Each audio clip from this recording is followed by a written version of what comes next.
Monday night, police say 17-year-old Noah Woods and this man, Xavier Ward, attempted to rob the people in this apartment. The person inside defended himself with a rifle, killing Woods. Valerie Cornajay lives right next door and thought the bad guys were knocking on her door. I heard something and it sounded like somebody was knocking. So essentially, since I didn't have a peephole, I went to my window in my kitchen and I looked out, like, okay, it's the next door neighbors. She says that she has been planning on installing a peephole before Monday's shooting, but hadn't made it a priority.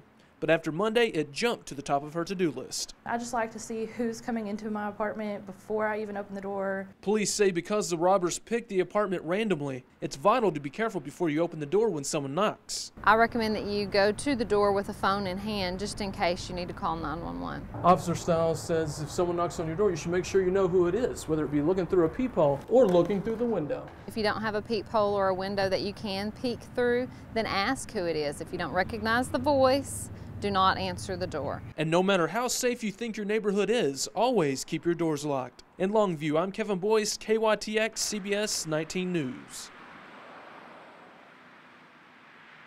I'm here outside Longview High School, where Longview ISD has several measures in place to keep students safe. Some say arming teachers with firearms would make things even safer. Parents are divided.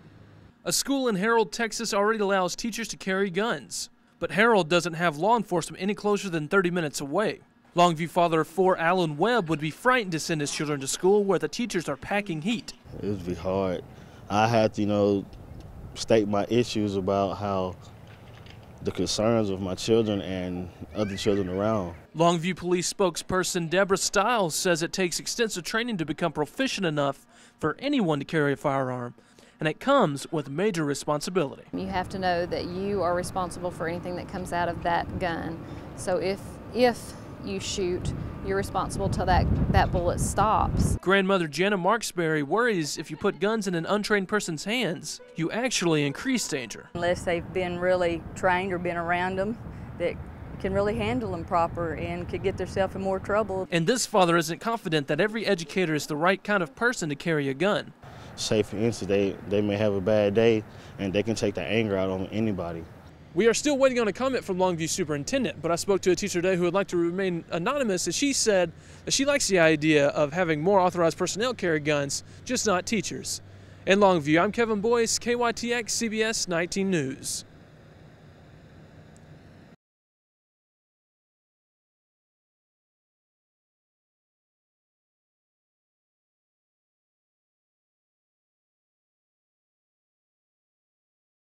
There are about a dozen schools here in East Texas who were identified Monday by the Attorney General's office for not having reported their school safety audits. But the superintendents we spoke to at least 3 of those districts say they do have a crisis management system in place and they're working to improve their policies.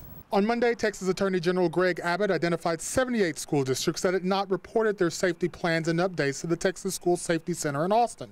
Maureen Larimore has a 6-year-old at Leverett Chapel, one of about a dozen East Texas school districts identified by the AG. It does got me concerned sometimes after what happened in Newtown, but I think Leverett Chapel is pretty safe for my kid. State law requires school districts and community colleges to train employees and students on how to respond to emergencies. Administrators at Leverett Chapel, Union Hill, and Laneville schools say they've done that.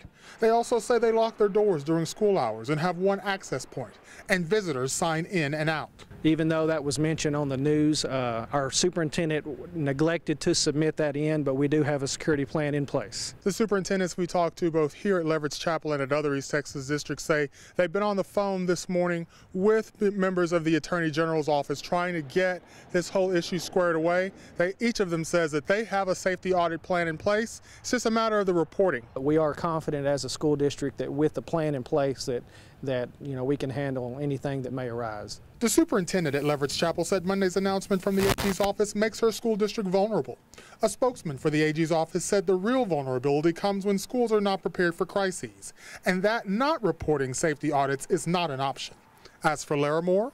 But yeah, I think that it probably would put a red flag out there, but like I said, I think this is one of the safest schools around here. Have any questions about a school's policy in regards to safety or what to do in a crisis situation, they ask you to give them a call and speak to them, and they're happy to talk to you about what those plans are. Reporting in the Longview newsroom in Gray County, I'm Jimmy Isaac, KYTX, CBS 19 News. Back to you.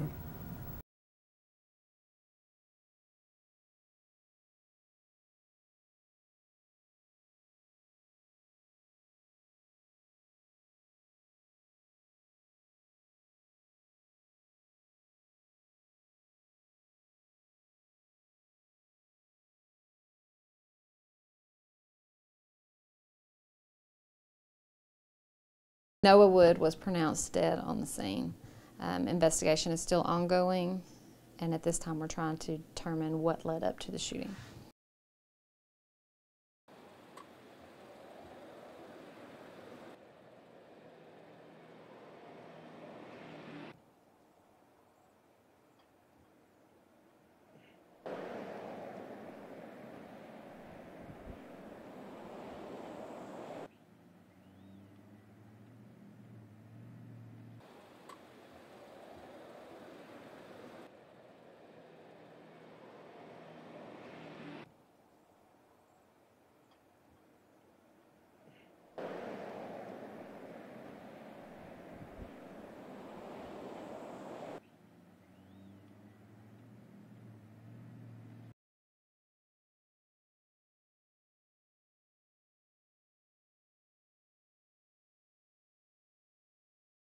There's a lot of responsibility that comes with carrying a firearm. First of all, you always have to make sure that you're going to be safe.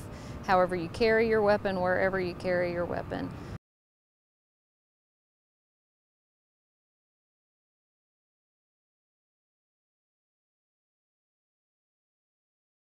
So that's a big responsibility.